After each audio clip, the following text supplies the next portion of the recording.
Water, energy, sustainability. I'm so pleased to be here to talk to you about those three topics and about how they are linked to one another. And so let's get started. Here's your world, your one water world. It's amazingly blue from space. It's an incredible resource with water, our Earth, our home. It seems as though the water is everywhere when you look at it this way. But I have to tell you that that's not true. There isn't actually water everywhere on this planet that's easily accessible to all of the citizens of the world. This is showing the water stress index. As you can probably imagine, red is bad. So when you look at areas that are very red on this map, that doesn't mean that we can't get water there. That says that it is not like Pittsburgh, where we have this abundant resource of water that falls from the sky on a regular basis. For most of us on the planet in this part of the world, getting clean, safe water is as easy as going to your tap. How many of you had some this morning? Yes, good. We'll get to in a minute how many of you used some energy. But yes, you all went to the tap and found this clean, safe resource, as easy as pulling it out of the tap. We enjoy this abundance of this life-giving resource. We use it for lots of different purposes. We enjoy it. It provides security. It provides happiness. It enriches our lives. Not all of us, however, have that access. Not all people on the planet are enriched by abundant water supply. For many people on the planet, their water is not abundant. Their water is not easily available to everyone all the time. And often their water is not safe or clean or life-sustaining. We all need water. You can't go a day without it. I often say to my students, you can't go on a thirst strike. No political action is fast enough. You need water every single day. You need it for your personal survival, but this may surprise you, we also need it extensively for society's economic development. Nothing happens without water. 75% of you is water. That's why you need so much all the time. And you need to drink some today, no matter what its quality is, no matter how difficult it was to acquire, no matter how likely it is to make you sick later today. You have to consume some. You may not be aware that you consume some not just in the water that you're drinking, but also in all of the food that you consume. Agriculture on this planet uses 50% of the daily water withdrawals every single day, everywhere on the planet. Many places, it's more like 80% of the water withdrawals used to produce the food that you consume on a regular basis. You have to consume this. Without water, there is no food. This is the Midwest during the drought we just suffered in the last year. You cannot produce food without water. Perhaps this is my favorite picture of the relationship between water and agriculture. This is irrigated agriculture seen from above. Each one of the centers of those circles is an irrigation point. We spray the water out in a nice, lovely little circle, and we get what? Green, life, food. Without water, you get that spot where they didn't bother to spray anything. You can see that one down there, brown. No irrigated agriculture, no food. I stress this here particularly because in Pittsburgh, this is a hard sell. It rains about every day. And our largest industry in the state of Pennsylvania, in case you were not aware, is agriculture. Rain-driven agriculture. But we are blessed to have that resource. That is not where most of the food on this planet is produced. Most of the food on this planet is produced through irrigation. So where does all of that water come from? Well, you learned about this in 3rd or 4th grade, the hydrologic cycle, right? You learned about that big blue ball that is our planet and the fact that that is covered with oceans.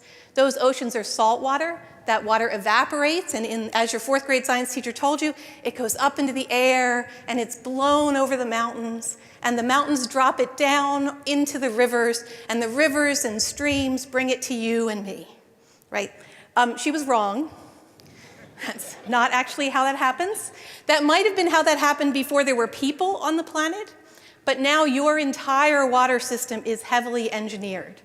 From the time that people began to congregate in those cities that are wonderful for mass transit, we started to have a problem with water availability. And so we take water from where it falls in those mountain locations. These are Roman aqueducts. We move it, we treat it, we do stuff to it to get it to you.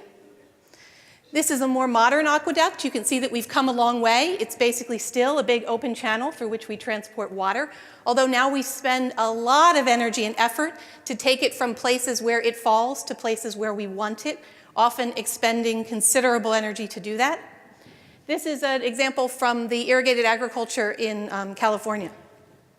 We also treated, this is your water system here in Pittsburgh, the Pittsburgh Water and Sewer Authority up on the Allegheny River, not coincidentally next to the Waterworks Mall.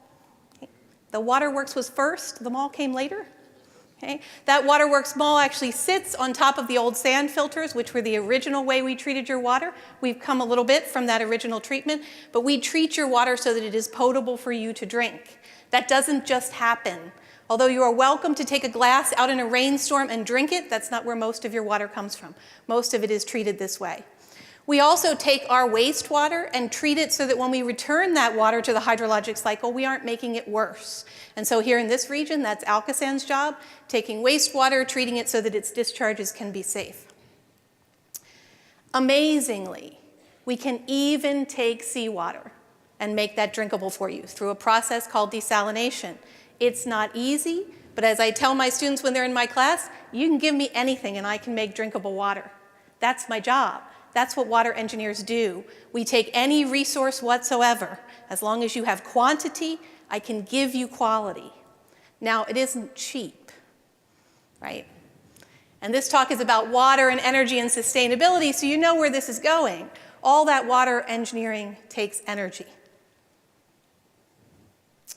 3 to 4% of all electricity spent in the United States is spent on your water and wastewater system. That is more electricity than we spend refining all of the petroleum that you use in all of those cars.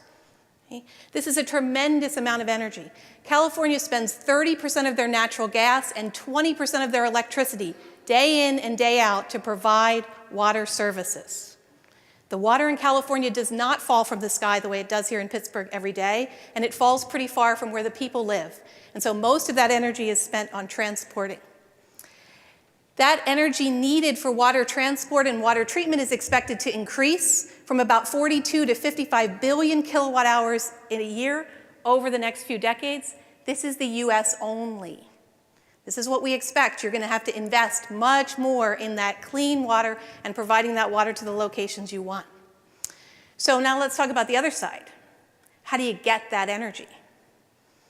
Well, this isn't a big reveal here or anything. You can probably guess where I'm going on this. You spend some water to get it. Okay? We use water throughout the energy infrastructure. Most commonly discussed in the last year here in Pittsburgh has been the use of water for hydraulic fracturing for natural gas development. We also extensively use water in enhanced oil recovery. We also, not surprisingly, use water throughout the extraction, transport, movement of coal in this region and in everywhere in the world that we pull up coal. All of these energy technologies are hugely water intensive, but they are nothing compared to the amount of water we use in the actual generation of electricity from any of these fuels. From coal, from natural gas, from nuclear fuel. We extract significant amounts of water in order to cool those processes and generate electricity. So that's it. That's the short part of the talk, the energy-water nexus. I pulled all these down from the web because I love clip art. You can put this in any way you want, but it's basically telling you the same thing I just told you. There is no water without energy, and there is no energy without water. And that is a terrible conundrum for the future. Because you have already heard here, and I'm sure you will hear some more, that we aren't planning to use any less energy. As a globe, we're actually planning to significantly increase our energy between about 2015 and 2035 by 35%. Where are we going to get that? What's it going to do to our water to get it? Well, we've looked at that a little bit because, you know, the water demand is going to increase too. It's not just increasing because we're going to need more energy, although that's a big part of it. It's increasing because there are going to be more of us. More people means more water. More people means more food. More food means more water. So if we look here only at the global picture here on your far right, we expect an increase between 3,500 cubic kilometers. Okay, so a cubic kilometer is you march a kilometer that direction, and then a kilometer that direction, and then a kilometer straight up, and fill it with water. I don't know how many Olympic swimming pools that is. I'm just not good at that. It's a lot of water. We expect to go from 3,500 to 5,500 of those cubic kilometers just on the increased need of water for electricity. That doesn't count the people. That doesn't count a pretty big swath in there that's manufacturing and food. That's just the increase of water need we anticipate between now and 2050. Now, I know we're going to fix the demand side. I really do believe we're going to fix the demand side. But assuming that we spend a lot of our technology working on the supply side, I'm here to tell you new energy sources have different water impacts. Shale oil and gas development is different in what it does with your water and to your water than other forms of energy development. New forms of solar are different in how they use your water. Solar geothermal is different from solar panels, which is different from solar concentration.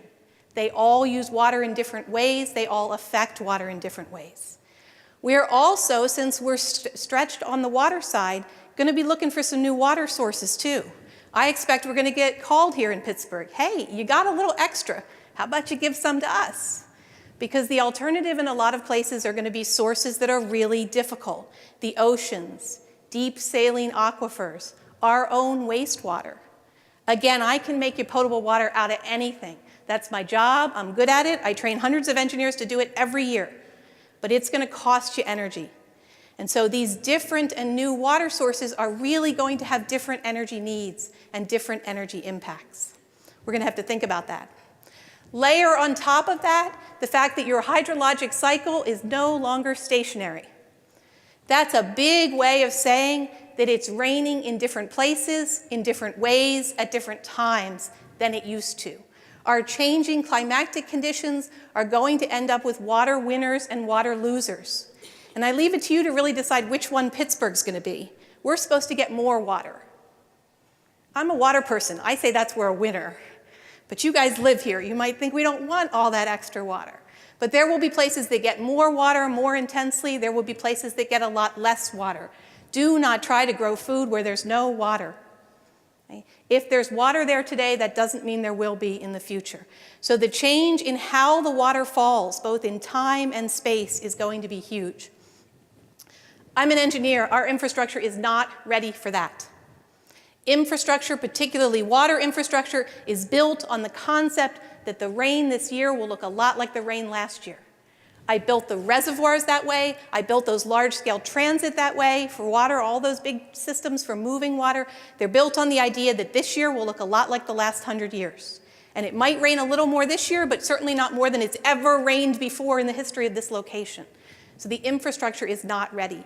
You know that. I don't even have to show you pictures. I wish I had a whole bunch more from New York during Sandy, because the infrastructure that we have is not built for the way our water is currently behaving. So those of you who are from here will recognize the parkway going into the city during Ivan, the so-called bathtub region. Give it another name, really. I mean, I know it fills up with water on a regular basis, but that is not how it's designed or how it's supposed to be. Our water infrastructure will have to change. So we are sitting here in an amazing building. If you didn't look at the river on your way in, please look at the river on your way out. Cross back over, look at the incredible resource that sits right next to this building. You have to be thinking when you sit here in a building next to a fully engineered water resource, what is the future going to look like? What is the infrastructure going to look like? What is the water going to look like? This region and many others are going to see these kind of challenges. Again, this is Pittsburgh during Ivan, and that is, yes, in the background, this building that we are in. The river and the road were all river. This is in a heavily engineered system, which, as mentioned, was designed not to flood. That was its primary design. When there is a lot of water, this is what we see. We also should expect that the future is going to incorporate some of the wonderful features that you've seen in this kind of building, where our energy systems and our water systems and our built infrastructure are all designed to complement one another, where when we are putting in infrastructure, we are thinking about its energy impacts and its water impacts in concert. So what's the future? Water and energy are going to become even more interdependent than they are now, while the human infrastructure really must be built to be more resilient to what is a changing water environment. and meeting our collective energy and water needs sustainably, I would argue this is the challenge for our generation and for generations to come. And I just want to finish by thanking my sponsors who have supported research in this area of the water energy nexus, and by thanking all of you for your attention.